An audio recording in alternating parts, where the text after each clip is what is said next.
Itu tidak mudah. Dan mungkin pikirannya tidak sestabil orang normal.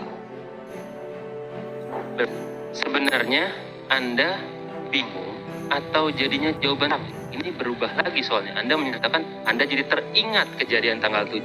Padahal tadi Iblis mengatakan saya bingung mau apa. Karena kenapa ada kejadian kemarin dan ini apa lagi? Saya bingung. Saya tidak tahu harus bagaimana. Anda menangis di kamar itu berarti ya? Iya. Menangis. Kencang tidak? Tidak. Tidak. Di BAP saudara ada 2 versi tangisan. BAP bulan Agustus Anda mengatakan menangis dalam mobil saat diantar Richard dari Duren 3 ke Saguling. BAP September Anda mengatakan menangis dalam kamar. Ini lagi menjadi pertanyaan buat kami. Ini kenapa bisa tangisannya beda versi? Konsistennya di mana? Betul ya? Laporan keuangan. Laporan keuangan betul ya? Ini kas Pak. Iya. Oh betul ya? Nah kasihkan listnya. Yang mana? Yang mana yang dari Ricky? Oh dua-duanya dari Ricky. Masih ada?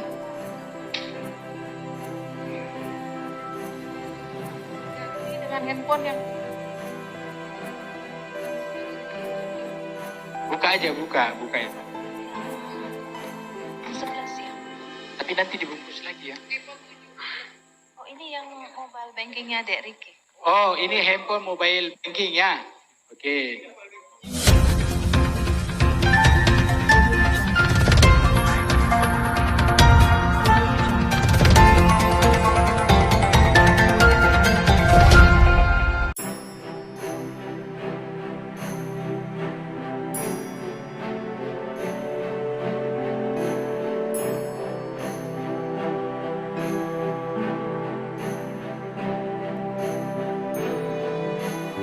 Kasus diduga pelecehan Brigadir J kepada atasannya kian menemui jalan terang.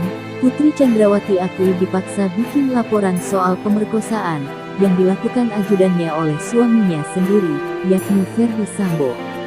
Putri Chandrawati tersangka pembunuhan Brigadir J akhirnya mengakui kepada Jaksa Penuntut Umum (JPU) bahwa dirinya dipaksa oleh Irjen Ferdy Sambo bikin laporan soal pelecehan seksual yang dilakukan oleh Brigadir Nofriansyah Yosua Huta Barat. Kasus Putri Chandrawati yang sempat membuat publik kelimpungan terkait pelecehan Brigadir J, benar atau tidaknya, akhirnya semakin menemui jalan terang. Ibu PC ini mengaku takut kepada Ferdy Sambo, hingga dirinya mau melakukan skenario yang sudah dirancangnya, yakni menggunakan isu pelecehan seksual sebagai senjata pembunuhan terhadap Brigadir Yosua. Sebelum-sebelumnya, publik kerap menilai bahwa Putri Chandrawati berbohong mengenai dirinya yang selalu bersikeras mengakui menjadi korban pelecehan seksual Brigadir J. Tak hanya itu, pada awal pemeriksaan para tersangka beberapa waktu lalu, tersangka Putri Chandrawati suami, Ferdy Sambo, ini sempat mengisyaratkan bahwa Brigadir Yosua menjadi korban pembunuhan karena disebut-sebut telah melakukan pelecehan terhadapnya sewaktu di Magelang. Setelah melalui berbagai rangkaian pemeriksaan, berita terbaru Putri Chandrawati menyebutkan bahwa dirinya mengaku dipaksa Ferdy Sambo bikin laporan soal pelecehan seksual yang dilakukan oleh Brigadir J. Lantas apakah secara tidak langsung, kesaksian Putri Chandrawati ini sekaligus membantah pengakuannya beberapa waktu lalu yang bersikeras mengakui sebagai korban pelecehan Brigadir J. Berdasarkan hasil rangkuman Ayo Bandung dari persidangan terdakwa pembunuhan Brigadir J pada hari Senin, tanggal 12 Desember tahun 2022 di PN Jaksel, Putri Chandrawati tersangka dihadirkan sebagai saksi untuk memberikan keterangannya di hadapan hakim dan jaksa penuntut umum. Dalam lanjutan sidang tersebut, jaksa penuntut umum menanyakan soal Ibu PC yang mengakui membuat laporan mengenai pelecehan. Saudara saksi tadi menyampaikan pada saat saudara saksi membuat laporan mengenai pelecehan itu disuruh dan dipaksa oleh Ferdy Sambo, suami saudara saksi, betul? Tanya jaksa kepada Ibu PC dikutip dari akun TikTok @infoterbaru16.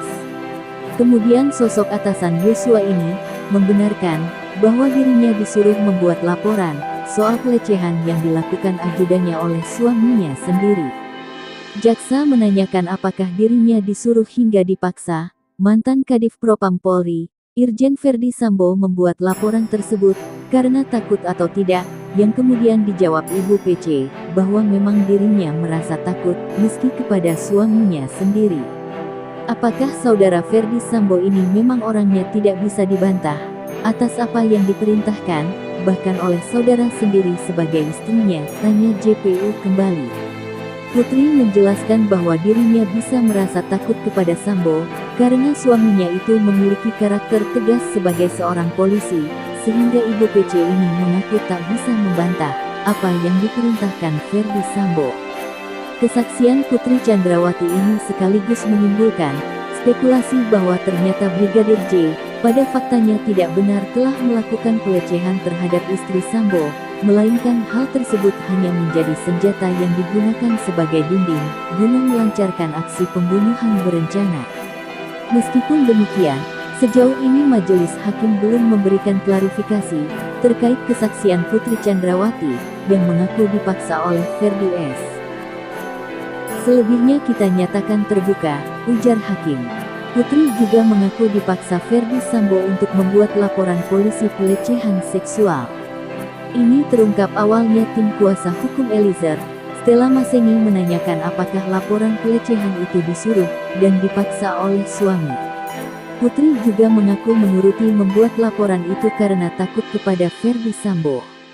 Tim kuasa hukum Eliezer bertanya lagi, apakah perintah Verdi Sambo tidak bisa dibantah, bahkan oleh Putri yang notabene sebagai istri mantan Kadif Propam Polri itu.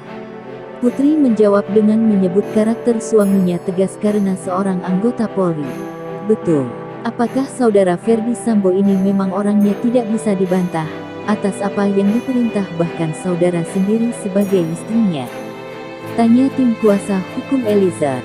Karena karakter seorang polisi orangnya yang tegas, jawab Putri. Karakter Verdi Sambo tegas emang tidak bisa dibantah. Tanya tim kuasa hukum Eliezer. Iya kalau kemarin iya, jawab Putri. Diketahui, Nofriansyah Yosua Huta Barat alias Brigadir Yosua menjadi korban pembunuhan berencana yang diotaki Verdi Sambo pada tanggal 8 Juli tahun 2022 lalu. Brigadir Yosua tewas setelah dieksekusi di rumah dinas Verdi Sambo, Duren 3, Jakarta Selatan. Pembunuhan itu terjadi diyakini setelah Putri Chandrawati bercerita kepada Verdi Sambo karena terjadi pelecehan seksual di Magelang. Verdi Sambo saat itu merasa marah dan menyusun strategi untuk menghabisi nyawa dari Yosua. Dalam perkara ini Verdi Sambo, Putri Chandrawati, Bribka Riki Rizal alias Bribka RR, Kuat Maruf, dan Barada Richard Eliezer alias Barada didakwa melakukan pembunuhan berencana. Kelima terdakwa didakwa melanggar pasal 340 subsidiair pasal 338 KUHP junto pasal 55 ayat 1 ke 1 KUHP dengan ancaman maksimal hukuman mati. Tak hanya dalam kasus pembunuhan berencana Brigadir J khusus untuk Verdi Sambo juga turut dijerat dalam kasus perintangan penyidikan atau obstruction of justice bersama Hendra Kurniawan, Agus Nurpatria, Cak Putranto, Irfan Widianto, Arif Rahman Arifin, dan Baikuni Wibowo. Para terdakwa disebut merusak atau menghilangkan barang bukti termasuk rekaman CCTV Komplek Polri, Duren 3. Dalam dugaan kasus obstruction of justice tersebut, mereka didakwa melanggar pasal 49 junto, pasal 33 subsidiair pasal 48 ayat 1 junto pasal 32 ayat 1 UIT nomor 19 tahun 2016 dan atau dakwaan kedua pasal 233 KUHP subsidiair pasal 221 ayat 1 kedua KUHP junto pasal 55 ayat 1 ke 1 KUHP.